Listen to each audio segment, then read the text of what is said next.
Welcome to Michigan Reimagined, a Spotlight podcast. And here's your host, Chris Buck. Haslett, Michigan was recently named one of the best places to live by Niche magazine, and it sounds like they're just getting warmed up. Here to discuss some new developments is the Neighborhood and Economic Development Director for Meridian Township, Ms. Amber Clark. Welcome to the show, Amber. Hi, Chris. Thank you for having me. Yeah, absolutely. You've been on before, but I wanted to circle back around because of this new article that talked about Haslett, which I think is just such a kind of a heartwarming thing. I know as a Meridian Township resident, you got the Haslett and Okemos side of the tracks, and I think Haslett is...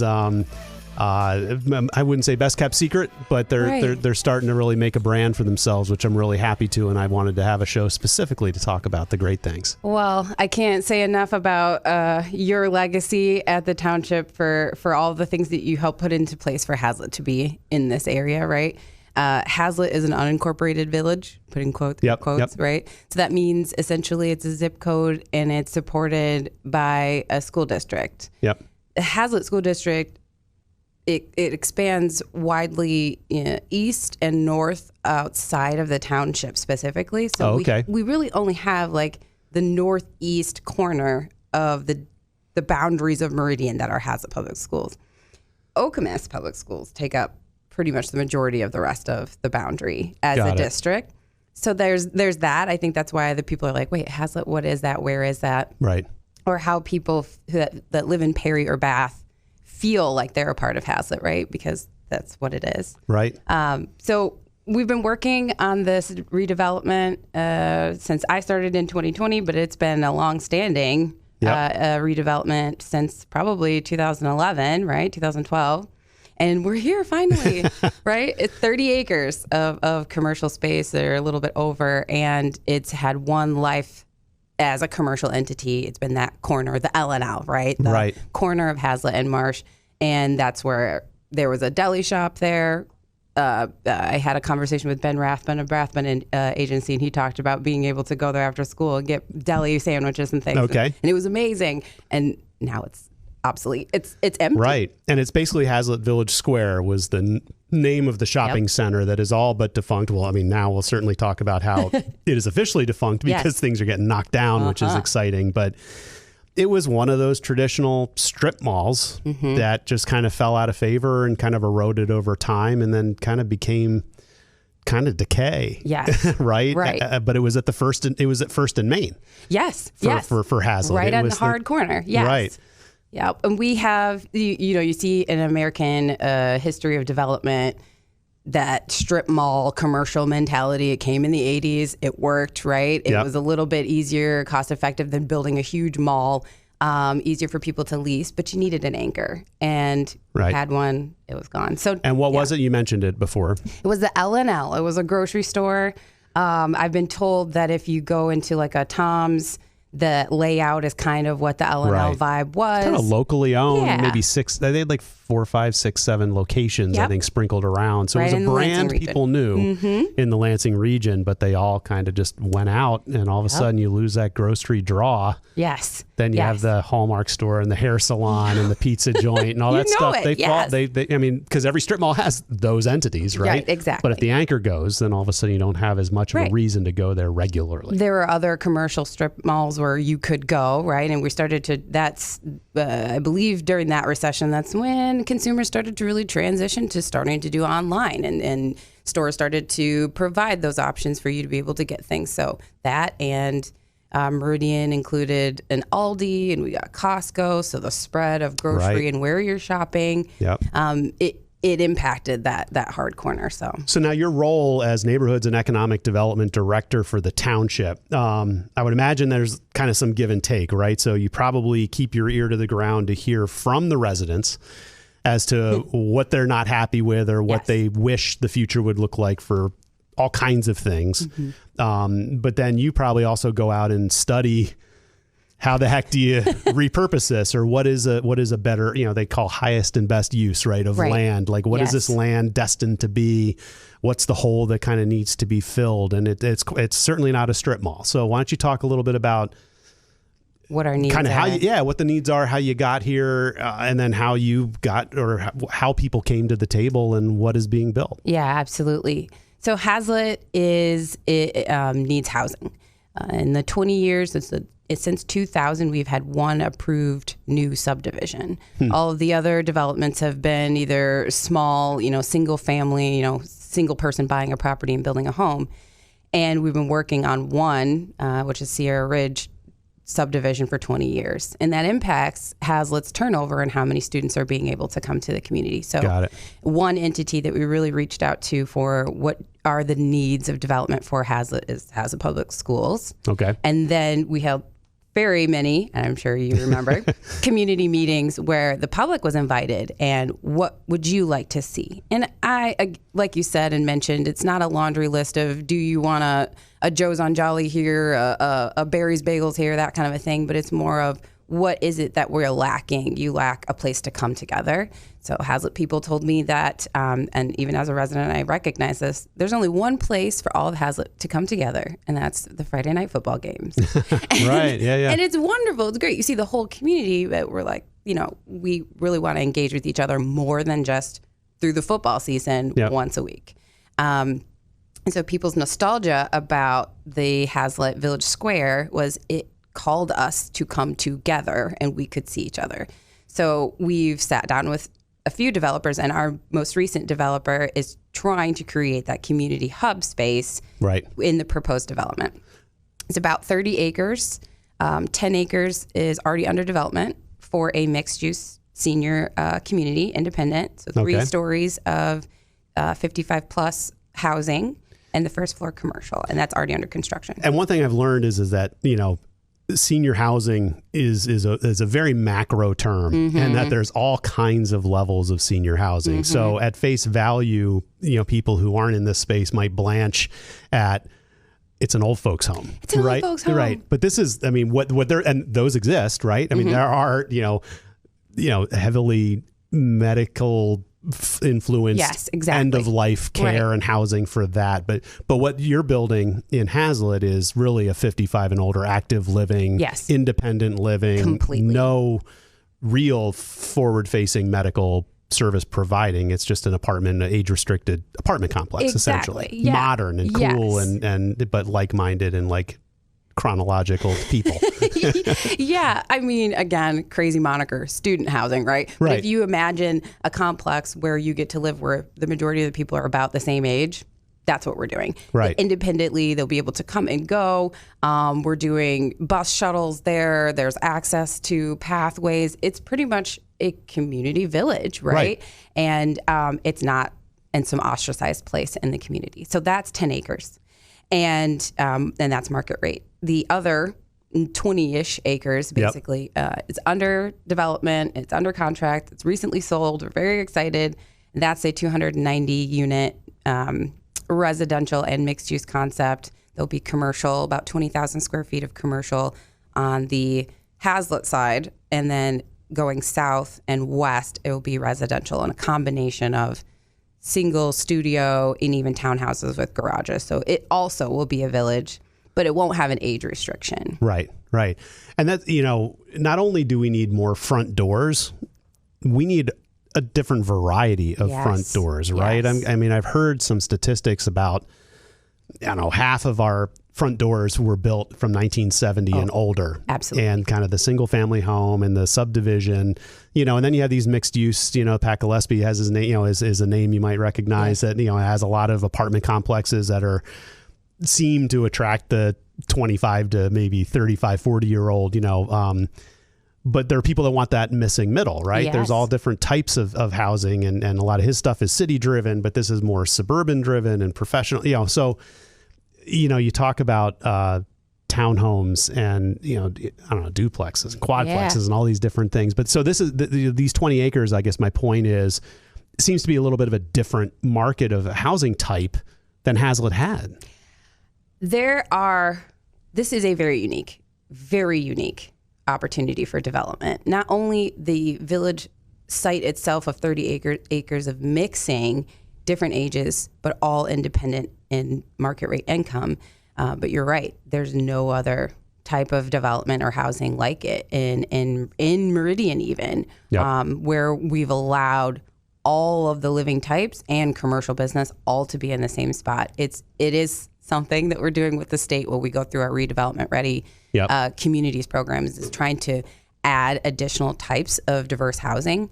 There are residents that have accessory dwelling units, so we're looking into that. Basically, how do we flood, because Meridian cannot control the market for housing, but we can definitely influence it and impact it. And we know that it's a need. It's a huge need. We did a 2019 housing study. And that study in 2019 said that we should have about 22 to 2,500 new units for housing by 2025. We haven't even met that yet. And so I know a lot of people will be like, oh, another apartment, another housing why? It's because not only do we need to grow when we're trying to attract these Trader Joe's and other developments for retail, because they need that many rooftops. Our school districts need that. Our families need that, right? Right. We are, as you said, been rated one of the best places to live, small towns in Michigan since 2020, right? And so we know this is an attractive community. How are people going to afford to be able to live there? Not everyone can. Right. Buy a $400,000 house, Right. And then, I mean, there's a place for those. There's a place for those. Right? We have those too. Yeah, right. And you have the 1970s, 1980s, older, affordable apartment complexes, but it's something, there's the sweet spot, right? Yes. And if you're not evolving and modernizing and growing, you're eroding. Yeah. I mean, you're really, staying still is going backwards. Exactly. You become irrelevant and you lose these awards and all of a sudden you're not the cool place to live anymore. And it just runs you over. And everyone's like, what happened? Where did everything go? We were so cool once. Right. Where did everything go? Or what I hope to do for the Ben Rathbuns that have gone on into their lives is that one day they find themselves in Haslett and they're like, wait, am I in Haslett? That they're excited and that it is the vision that they wanted to see. I think it's also one of those we got to kind of wait and see it to believe it. But once people realize we do have space for more people, for more neighbors, for more friends, then they realize, wow, look at this. And we actually got this done. And it's a thriving property and it calls us all to it. Plus, I live down the street. So I'm going to say it. So now you mentioned the unit count. There was like 275-ish new front doors that are going into the 20 acres. Yeah, it's 290. 290. Okay, so almost 300. And I don't know if you figure an average of 2 maybe occupants. Maybe you have some studios, but then you maybe have small families, and so you're talking about 600 bodies. Yes. Plus you have the 55 and older. How many units is that? That is. It's in the hundreds. 132. Yeah, something like that. Yeah. And that might have more one or two, right? So anyway, long story short is, you could be upwards of 800 bodies now living at this corner that was a 30-acre vacant strip mall. That had basically. And so when you have that kind of density of people that live there, it seems like the pizza shop and the restaurant and the hair salon and the dry cleaner and maybe the little local grocery store or whatever have a heck of a lot better chance of surviving. Absolutely. Especially if it's all within a walkable corner, right? Because you're not going to cross these streets to get there. And by the way, the rest of Haslett, you got 3 other corners that already have commercial. Yep. They're going to get a surge of just shopping by convenience, right? Absolutely. And I can just walk outside, cross the street, and hit that Subway or Cottage and Pizza or the gym or the Pilates studio or whatever. I mean, this is all. It's so momentum driven, it seems. Yeah, the Haslett Marathon completed last summer, and I think people are like, "What? It's a gas station." One of the most, one of the greatest drivers for beautification and community has been the Haslett Marathon. I mean, they started the Haslett Beautification Association. That property owners invested their time, got a brownfield to redevelop that site. And it is beautiful. Best gas station chicken you'll ever have. And it's packed. It's packed. Is it? But the way that we designed the site, it's that it's people first, pedestrian first, walkable first. The cars go in the back. You don't have to feel like you're playing Crossy Road. Right. And we're hoping to bring that element of development to all of the 4 corners at Haslett and Marsh. And that soon, this is just, I'm walking all over the place. I'm going to the taco truck. I'm going over to get, whatever commercials at the new site. And there's an updated trailhead with all 4-season bathrooms, guys. Like this is a whole new thing. Bike rack, parking, all of it. That's awesome. And I want to talk about the natural features, but first I just want to do a quick shout out to our sponsor of today's show. So when it comes to managing your finances and planning for your future, I suggest you contact my friends at Wagoner Financial. Whether you're just getting started, getting ready to retire, or anywhere in between, Wagoner Financial can help you make smart financial decisions. Don't navigate this complex problem on your own. Wagoner has the expertise to help you feel confident that you're making the right financial choices. Contact an advisor by calling 517-853-3367 or visit their website at wagonerfinancial.com. So you talk about these natural features, right? So you got the housing and you've got the businesses. But I mean, let's not forget Lake Lansing. And then you've got this pathway that I'm aware of that it already existed, but it's getting an upgrade and you're doing more stuff with it. Talk a little bit about the Lake Lansing and the pathway and how that's really going to benefit because of its proximity to this massive new construction project. We're so excited. So Lake Lansing is owned by Ingham County, but we've always had a really great relationship with it, and it has a strong history for Haslett.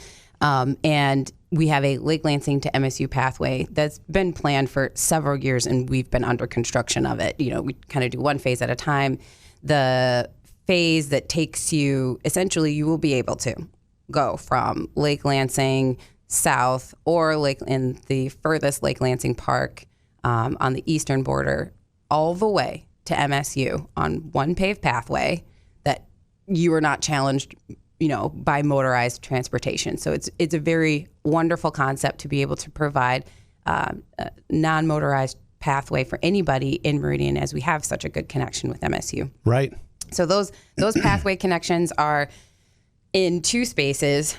We are finishing the pathway connection down by Hagedorn right now that will cross over into MSU. And technically, if you get onto the MSU's pathway, you should be able to take that all the way to the river trail. Into the river trail, right? All the way through the community. So I think...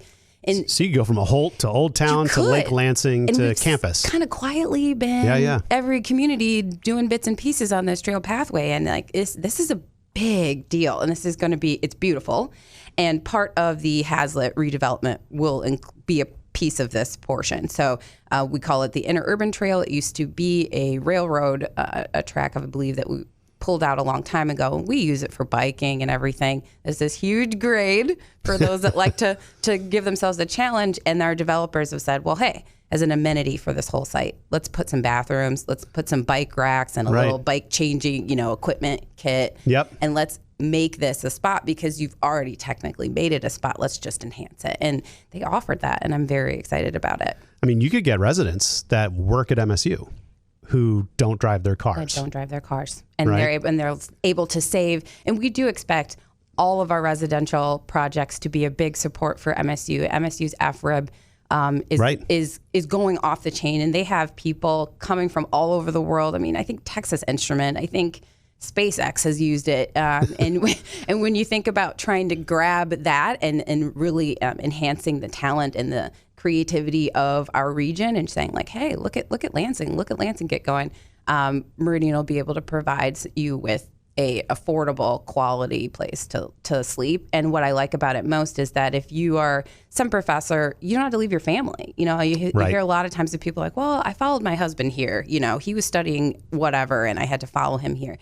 In this case, they can plan to bring their whole family here, quality education on both sides of Meridian. It's a whole basket. And, and I'm like, come on. I can't wait to tell people about it and get them there because, and I think really a lot of people are just waiting for it to be built, and get in there. Yeah. And based on where Haslett Village Square is and that pathway, because the pathway, I know it wanders a little bit, but not much. I mean, that's probably 3 miles to get to campus. Yes. I mean, it's not an endeavor. Right. To say, I'm not going to, I'm going to bike 10 miles to work every day. It's like, no, this is like 3 or maybe 4. Right, I don't know. Exactly. It's not far. Clear, good day. And I mean, I know some people who challenge themselves to do it in the winter or when the weather isn't great. And still, they have really no huge issues. Many of the times when the pathway will cross a major road, there's a pedestrian crossing. There are illuminated lights to let people know you're in the intersection. And it will literally take you all the way from the northeast corner of Meridian Township through Lansing if you want to. Right. And then Lake Lansing. I mean, we could go on and on, but we're up against the clock. But it's all about Haslett. It's Haslett's time is now. It's happening. Using Mayor Schur from the city of Lansing. Haslett's time is now. Haslett's time is now. And we've been talking with the Neighborhoods and Economic Development Director for Meridian Township, Amber Clark. How can people learn more? Do you have a website or social that people can follow? We do. Definitely check out Meridian Township's development projects, www.meridian.mi.us/development projects. We post all of our updates on that, and we'll have another update coming soon. Fantastic. Thanks for joining me today, Amber. Thank you.